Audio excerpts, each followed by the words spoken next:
du pays d'Israël, avec Yehoshua. Dan aussi est à la même position.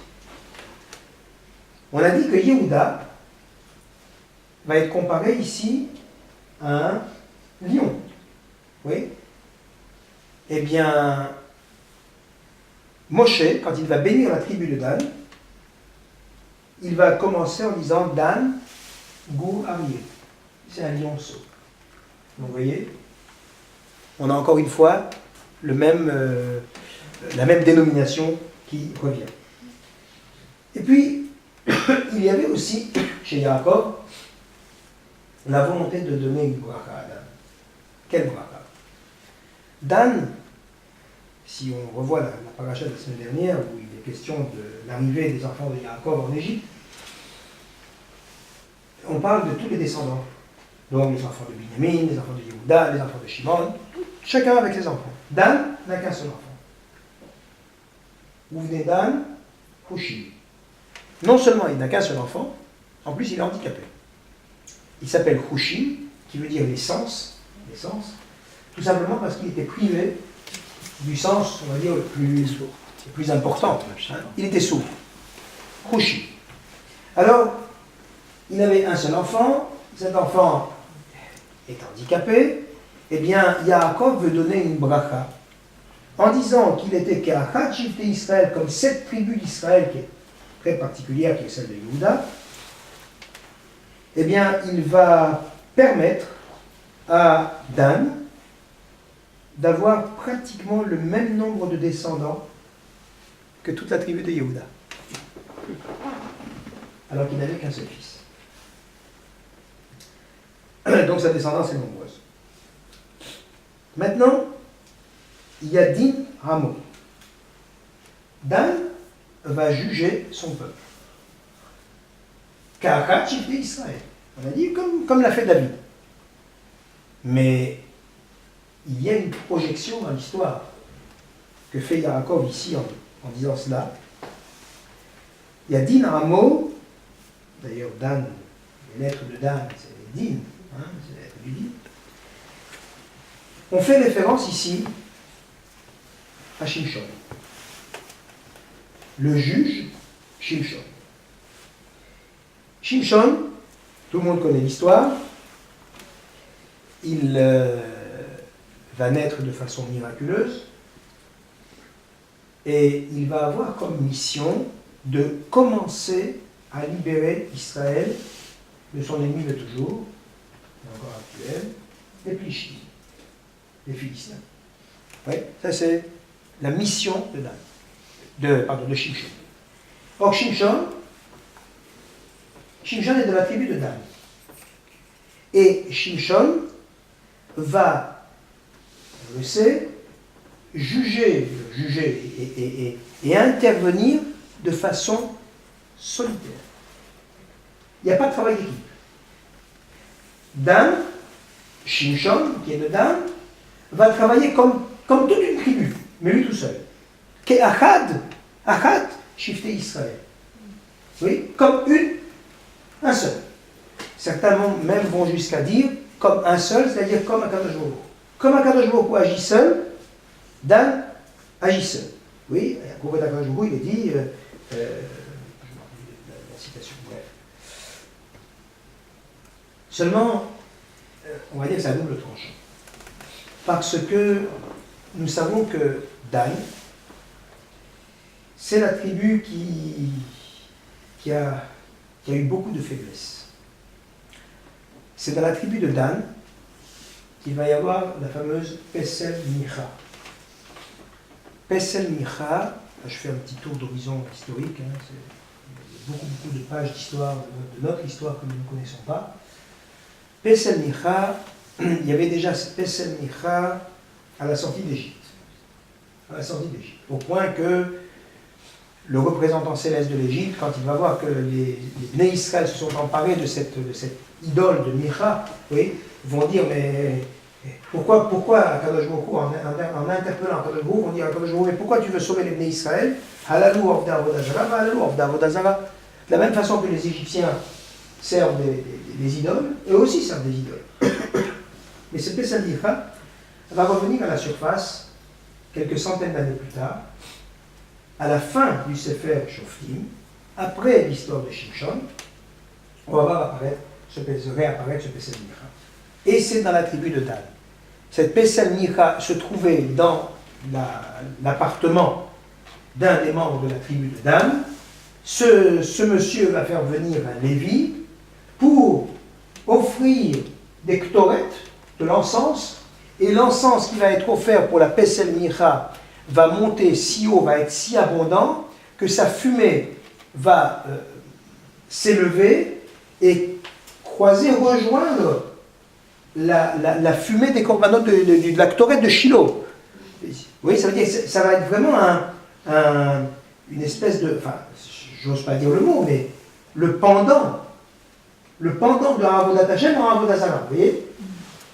Pesel Micha. Et ça vient chez Dan. Donc il a aussi cette Avodah Zarah qui est en lui et qui est très préjudiciable, mais Shimshon a un atout. Il est de la tribu de Dan, mais il a un atout. C'est que sa mère vient de Yehuda. Ouais. Ça c'est pour Shimshon. Alors, ce Shimshon, la tribu de Dan ici est comparée au Nahash.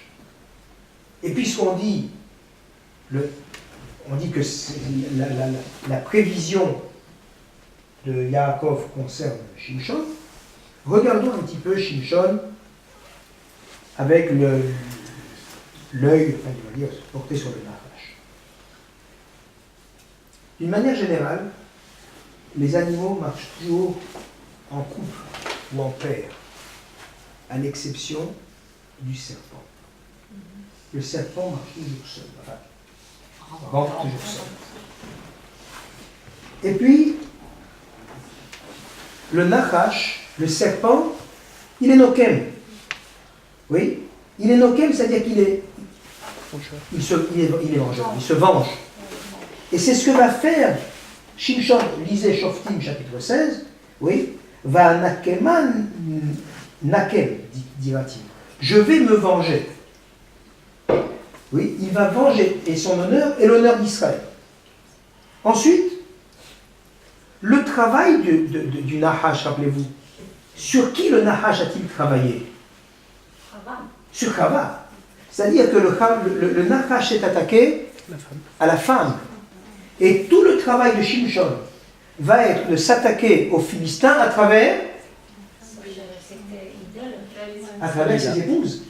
Il y en a eu deux, qui venaient de Plishtim. Oui, à travers donc la femme. Oui. Le Nahash, toute la force du Nahash, elle réside où? Dans la tête. Dans la tête, c'est justement dans la tête. D'accord? Au départ, il a réfléchi, Oui. Shimshon, tout est dans la tête. Que va dire Shimshon? À la fin, quand il va dire la vérité à Dalila, sa femme, il va lui dire Im golechani vesar mimeni kochi. Si on me rase, toute ma force s'en va.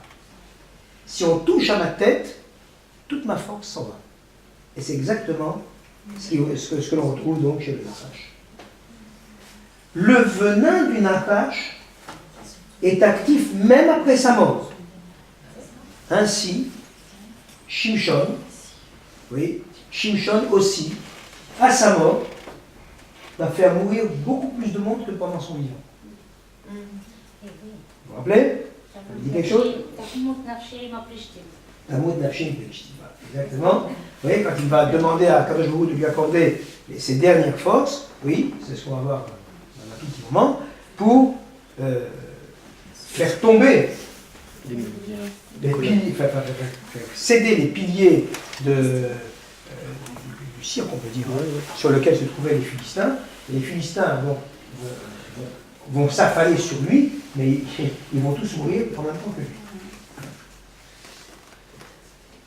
Ce Nahash a les derech, oui, il est sur les routes, il pique, il mord et il fait tomber le cavalier.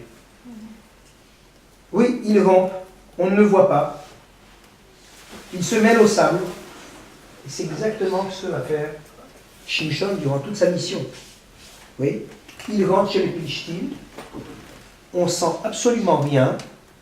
Il fait partie de la gente philistine, il épouse une Philistine, oui, et il se mêle à eux, et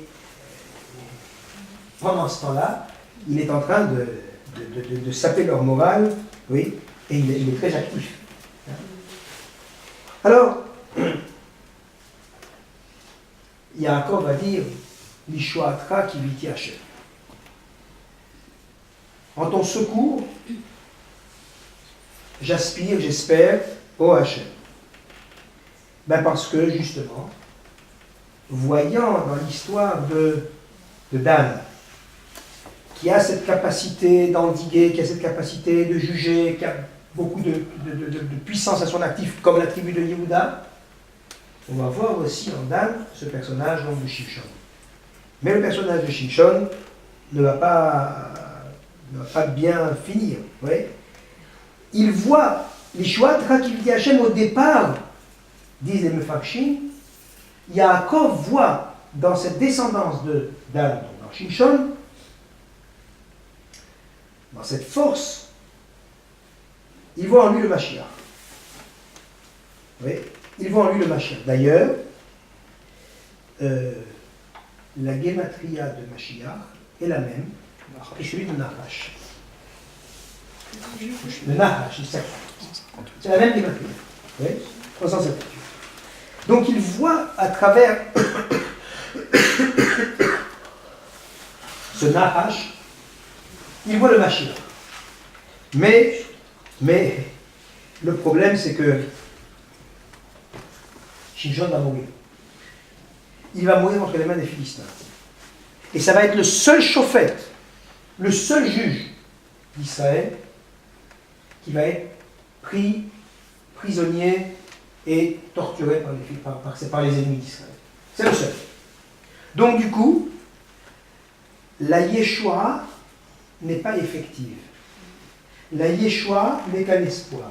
Yeshua kiviti. J'espère, tikva. Il y a un espoir de Yeshua. Ça aura été un espoir de Yeshua, ça n'aura pas été une Yeshua réelle. Parce que justement, il va mourir. Et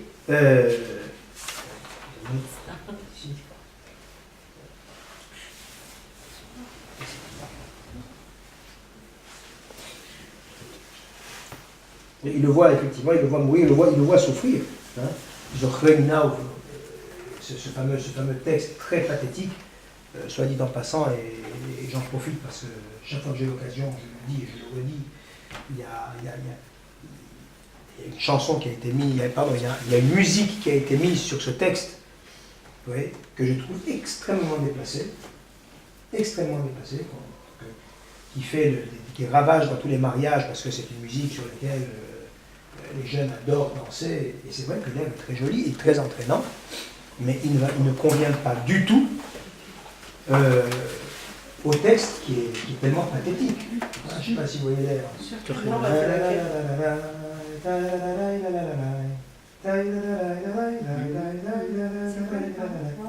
C'est sur Fourbénina. Oui, c'est Rakaparamazé. Cette fois-ci seulement, souviens-toi de moi, rappelle-toi de moi, juste cette fois-ci, Tamoud Nafshi Pélitim, que je meurs avec les Philistins. Oui.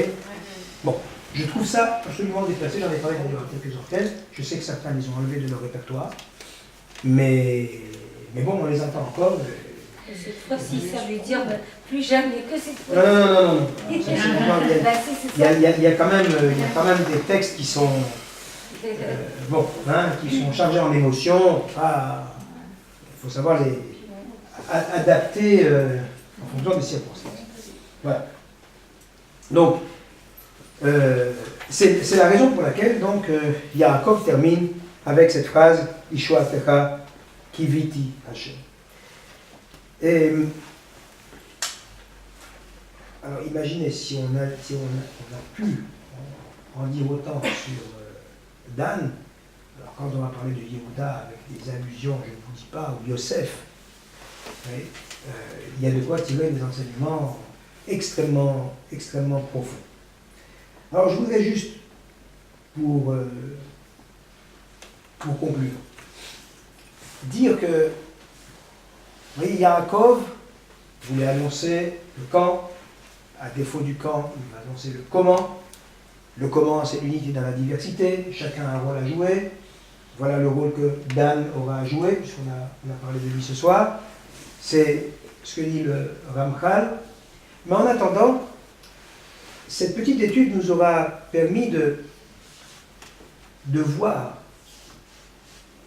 la profondeur du message. Chaque texte, quand il est étudié, il est chez les Impanim, 70 facettes au texte de la Torah, il est d'une richesse incroyable. Demain, ce soir, nous sommes mercredi, donc nous sommes déjà mercredi, quoi, nous sommes le 8 Tevet. Théoriquement, demain est un jour de jeûne. Mais comme il y a un jour de jeûne vendredi, oui, théoriquement, il y a le 8, le 9 et le 10. 8, 9, 10 sont des jours de jeûne. On dit que le 8 et le 9, bon, c'est des jours de jeûne pour les tzadikim. Oui, ceux qui ont vraiment la capacité de jeûner, d'avoir les mraka. Mais pour le tzibour, ce sera le 10 Tevet. Et dans le 10 Tevet, nous évoquons plusieurs raisons pour lesquelles nous jeûnons. Alors, la raison essentielle 10 Tevet, c'est l'encerclement de Jérusalem. Les troupes de Nabuchodonosor, donc, discussion du premier temple, vont envahir, vont assiéger Jérusalem à partir de Asara Betevet. Ce siège va durer 3 ans et demi, jusqu'en Tammuz, 3 ans après, où les armées babyloniennes vont entrer dans la ville, et puis 3 semaines plus tard, il va y avoir la destruction du Beth Amikdash. Mais lorsque nous allons évoquer les malheurs qui ont touché le peuple d'Israël au mois de Tevet, le jour du jeûne, on va parler de quelque chose qui nous paraît surprenant. Un des malheurs qui s'est produit le 8 Tevet, c'était du temps de Talmai HaMelech, où, selon d'autres sources, c'est Alexander Mokdon, un des rois grecs, qui a fait traduire le Tanakh, qui a fait traduire la Torah en grec. Ce qui est surprenant, ça n'a rien à voir avec ce qu'on vient de dire, mais je fais un lien, il est ténu, mais je fais quand même un lien. Ce qui est surprenant, c'est que la Gemara dit, si la Torah devait être traduite en une langue étrangère, c'est bien en grec qu'elle devrait être. Pourquoi ? Parce que le grec est une langue savante, avec énormément de tournures de style, avec beaucoup de détails, de subtilité de langue, et on peut, à travers, on dit toujours que traduction égale trahison, à travers la langue grecque, on peut retrouver la finesse du Lachon HaKodesh. Alors, pourquoi dire que c'est un moment triste au point de rendre cette journée un jour de deuil, un jour de jeûne public? Alors on connaît l'histoire. Et on sait très bien qu'il y a traduction et traduction, même quand la traduction est très bien faite. Hein, je redis ici, avant de revenir au 8 Tevet, je redis ici que les Hachamim ont tout de suite catalogué Moïse Mendelssohn quand il a fait sa traduction de la Bible en allemand. Le pauvre, qu'est-ce qu'il a fait de mal? Oui. On dit, il est à l'origine de la Haskalah, du mouvement d'émancipation qui a fait tellement de ravages dans le peuple d'Israël. Qu'est-ce qu'il a fait de mal? Il a traduit la Bible en allemand. Et alors, vous n'avez pas, vous, une Bible traduite en français? Qu'est-ce que j'ai fait moi maintenant? J'ai pas pris la Bible traduite en français? Or, il faut bien comprendre que quand une action est menée, il faut toujours voir qu'est-ce qui est sous-jacent à cette action. Qu'est-ce qui a motivé cette action. Si aujourd'hui on traduit le Tanakh, la Torah en français, c'est parce que si quelqu'un ouvre un Chumash, il ne va pas comprendre. À l'époque de Mendelssohn, là où il a traduit la Bible, tout le monde comprenait l'hébreu. En ouvrant le Chumash, tout le monde comprenait. Alors quelle était la volonté de Mendelssohn? La volonté de Mendelssohn était d'apprendre aux Juifs l'allemand à travers la Torah. Vous comprenez? C'est là qu'on voit la dérive. Parce que tout le monde comprenait que Bereshit, ça voulait dire au commencement. C'est facile à les convertir. Oui, voilà. Et donc, en traduisant Bereshit en allemand, eh bien, les gens savaient maintenant comment dire au commencement en allemand. D'accord? Voilà. Et évidemment, ça allait à l'encontre de toute visée religieuse. Que fait Talmud? S'il veut traduire la Bible en grec, parce qu'il voudrait étudier cette Bible, déjà en soi, on va voir à quel point c'est réducteur. Mais il va l'organiser d'une façon subtile. Il va convoquer 72 érudits, 72 hachamim, sans leur dire pourquoi il veut les... Oui, il va les réunir, il va les mettre chacun dans une espèce de cellule, et il va demander à chacun, séparément, de traduire la Torah. Ce sont des gens qui étaient bilingues, n'est-ce pas, qui étaient savants. Il leur dit, voilà, toi, tu vas la trouver dans cette pièce et tu vas traduire la Torah. Toi, tu te mets dans cette pièce, tu vas traduire la Torah. Et la volonté de Talmai Hamelech était de voir comment ils allaient traduire et comment on pourrait trouver des interprétations différentes et des versions différentes et comment on pourrait donc remettre la Torah en cause. Vous voyez? C'est ce qu'on va appeler la traduction de la Septante. 70, 70. Voilà donc ce qui a fait que ce jour-là, ce jour du 8 Tevet, est devenu un jour un jour triste. Seulement, ce que l'on ne comprend pas, c'est pourquoi ça deviendrait un jour triste, dans la mesure où, quand le travail a été terminé, il s'est avéré qu'on aurait pu imaginer que c'était le travail d'une seule personne, ou en tout cas un travail collégial. La traduction avait été absolument identique. Et pourtant, il y a des pièges. Le premier piège réside dans le premier passouk. Bereshit bara Elokim, que si on traduit ce passouk de façon littérale, oui, Bereshit, au commencement, bara Elokim. Il a créé Elokim. Cela pourrait donc laisser sous-entendre que le commencement a créé Akadosh Baruch Hu. Vous voyez ce que je veux dire. Le commencement a créé la force. Oui. Bon, donc c'est une espèce de Big Bang de laquelle est née une force qui s'appelle Elohim, et ce Elohim après aurait parlé. Ça y est, on ne croit plus en Dieu.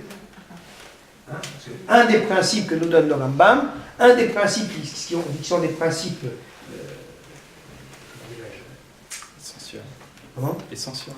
Pas seulement essentiels. Fondamentaux, non, mais sine qua non. Voilà. Sine qua non, c'est qu'à Kadosh Baruch Hu, il n'y a pas de durée, il n'y a pas de temps. Il n'y a pas d'espace. Il est Kadmon, il est Acharon. Oui? C'est-à-dire que Elohim est le sujet, Bara est le verbe, et Bereshit c'est un complément de temps, un complément circonstanciel de temps. Bereshit n'est pas un sujet, et Elohim n'est pas un complément, vous comprenez? Déjà là, il y a un piège, et il y en a tant d'autres. Alors, puisqu'ils sont arrivés à tous traduire de la même manière, on va être tenté de dire, on devrait faire de ce jour un jour de joie. Oui, on a échappé au pire. On voulait s'en prendre à la Torah, on n'est pas arrivé. Alors c'est merveilleux. Pourquoi c'est un jour de jeûne?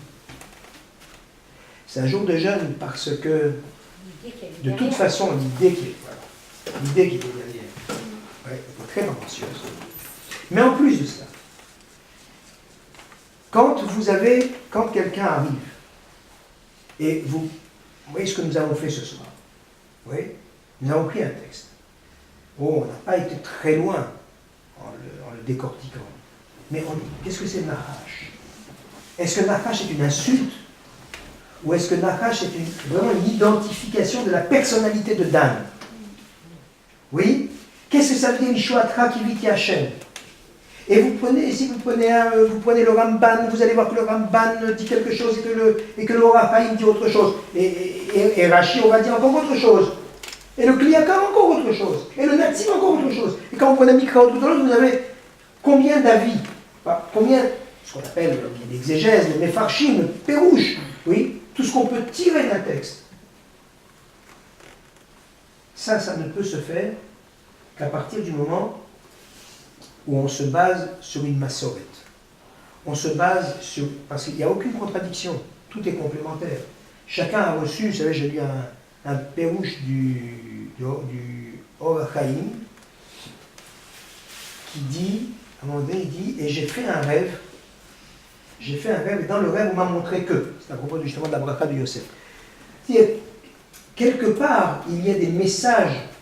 Si ce message a été donné au Or HaChaim, il n'a pas été donné à un autre Mefaresh, le Or HaChaim va dire son pérouche que l'autre commentateur ne pourra pas donner. Ça ne veut pas dire qu'il y a une contradiction. Mais il y a une richesse qui émane de cette façon qu'on a de prendre le texte, de le tourner à fort bas, de le tourner dans tous les sens et de le comprendre, alors que lorsqu'on va le traduire, il va être figé. Même si la traduction est bonne, le texte est figé. Oui. Et donc, forcément, ça va lui enlever du relief, ça va nous priver de quelque chose. Nous savons qu'il ne faut pas s'arrêter à cela, mais les nations vont dire, voilà, nous sommes maintenant les détenteurs de la Bible, nous la connaissons la Bible, nous savons ce qu'elle veut dire. Et on sait pertinemment que nombre de traditions religieuses ont soit emprunté, soit se sont inspirées de ce texte. Et du pshat. Oui, pas seulement du pshat, c'est-à-dire des mots, parce que le pshat c'est déjà comprendre les mots. Oui, des mots pour dire, ben voilà, de toute façon, ce n'est plus Israël, c'est nous, ou bien, vous comprenez? Après, on peut aller à toutes les dérives. On peut aller à toutes les dérives. Et c'est pourquoi, donc, ce Asara Betevet que nous allons donc vivre vendredi, entre autres, rappelle ce moment difficile. Hein, parce que la traduction va figer le texte et on va imaginer qu'on est détenteur du message alors qu'on n'a absolument rien compris au message. Encore une fois, je vous engage, si vous voulez bien saisir la paracha de cette semaine, d'avoir un ouvrage comme celui-ci, je peux tout le monde le connaître, la Torah, ou d'autres qui pourront vous donner des explications, des éclaircissements sur ce que Yaakov a voulu dire à chacun de ces enfants. Voilà. Excusez-moi. Moi, je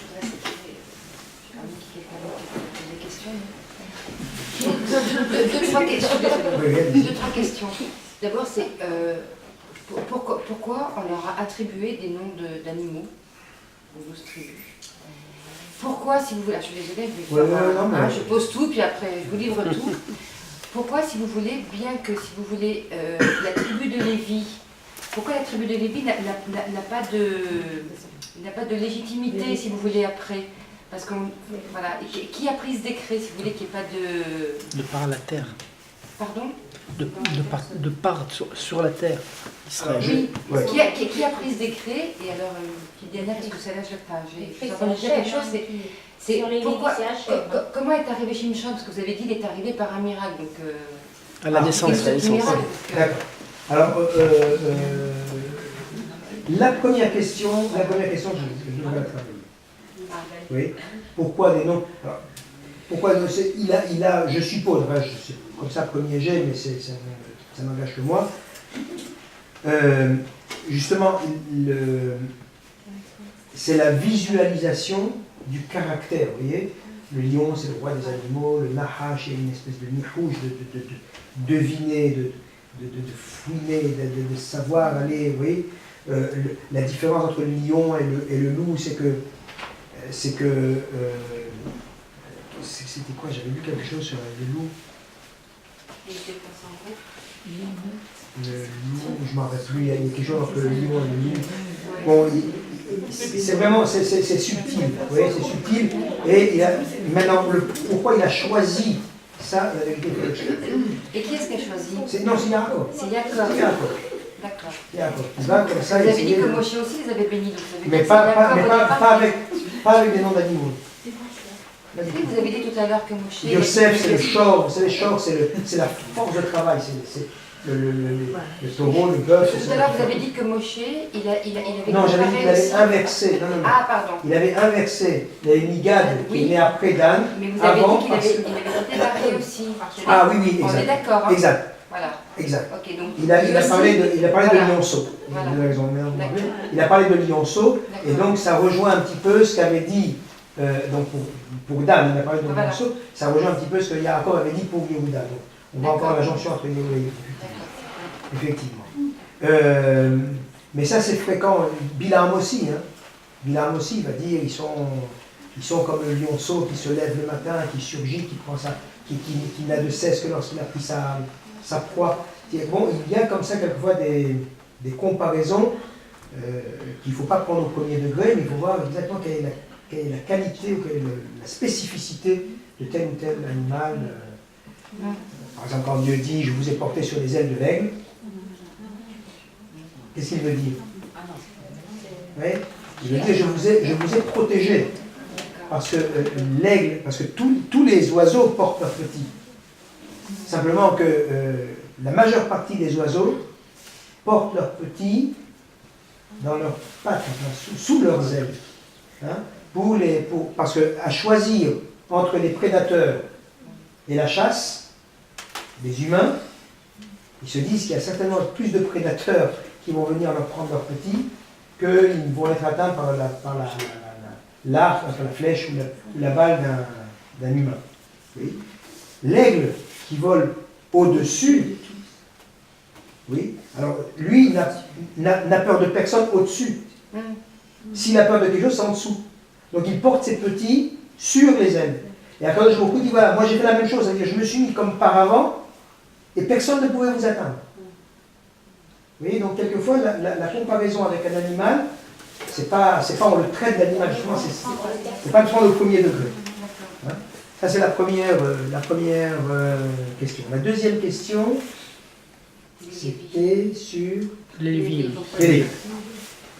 Alors, la tribu de Lévi, si vous voulez, c'est très à la mode d'en parler en ce moment, la tribu de Lévi va constituer, c'est la première fois, une première dans l'histoire, va constituer ce que l'on appellera aujourd'hui les fonctionnaires. Les fonctionnaires. D'accord? C'est-à-dire que, comment, voilà, chacun ici a des enfants, les enfants vont à l'école, bon, qui paye les enseignants? Qui? C'est le ministère, avec quel fonds? Avec les impôts, ça veut dire avec votre argent. Avec notre argent. D'accord? On collecte des impôts et on va payer les enseignants. Pourquoi? Parce que si un enseignant est obligé de gagner sa vie tout en enseignant, il y a certainement une chose qu'il va mal faire, et celle qui fera le plus mal, c'est l'enseignant. Vous comprenez? Donc, l'enseignant, il faut qu'il soit dégagé de ses soucis de parnassa, de façon à pouvoir s'adonner à l'enseignement, parce que l'enseignement, ça rapporte rien. C'est pas de l'agriculture, c'est pas de l'élevage, c'est pas de l'artisanat, il ne crée rien, il apporte un savoir, mais ce savoir est important. Les Lévi'im, c'est ce qu'ils vont diffuser. Oui. Les Lévi'im, c'est ce que va dire Moshe en bénissant la tribu de Lévi, Yoru mishpatecha le Yaakov. ils vont dispenser, Yorum, Moré, Rova, enseigner, ils vont dispenser tes lois en Yaakov. Donc, puisqu'ils ont cette mission de dispenser la Torah, de faire connaître, de diffuser la Torah, ils ne peuvent pas le faire s'ils ont un champ, s'ils ont un troupeau, s'ils ont un magasin. D'accord? Donc, ils vont avoir, et s'ils sont dans un territoire particulier. Alors, effectivement, attendez, parce que je vais tout dire, quoi. Le dit comme ça, si vous voulez, c'est honorable. Parce que moi, ce que je pensais tout à l'heure, c'était comme une sorte de punition. Je vais tout dire. Voilà, je vais tout dire. D'accord. Lévi a cette capacité. Lévi, vous savez, c'est une tribu qui ne se laisse pas impressionner. Ouais. C'est pas des gens qui se laissent impressionner. Donc, les Lévi'im, il y a eu des écueils. Hein. On a bien vu, par exemple, la révolte de Korach. Korach, c'est un Lévi. Oui, bon. Mais Lévi, ce n'est pas des gens qui se laissent impressionner. Le veau d'or, Lévi n'a pas participé. L'esclavage en Égypte, Lévi n'a pas été atteint. Eux, ils savaient, la gourba avec nous sommes venus ici pour séjourner. Nous avons une carte de séjour. Nous, on ne rentre pas dans votre projet. D'accord? Tu veux un impôt, on te paye l'impôt. On a des animaux, on a des cultures, on a une terre, tu nous as laissé une terre. Tu veux. Mais rentrer dans ton projet et donc se faire asservir par ton projet pharaonique, ça on n'en veut pas. Et ils vont tenir bon, hein. Ils vont tenir bon. Moshe et Aaron vont rentrer au palais de Pharaon, tout le monde se pousse. Ce sont des gens qui ils savent où ils veulent aller. Et ils ne se laissent pas impressionner. Ça c'est la tribu de Lévi. Donc ils ont cette force de caractère. Maintenant, cette force de caractère, elle peut être excellente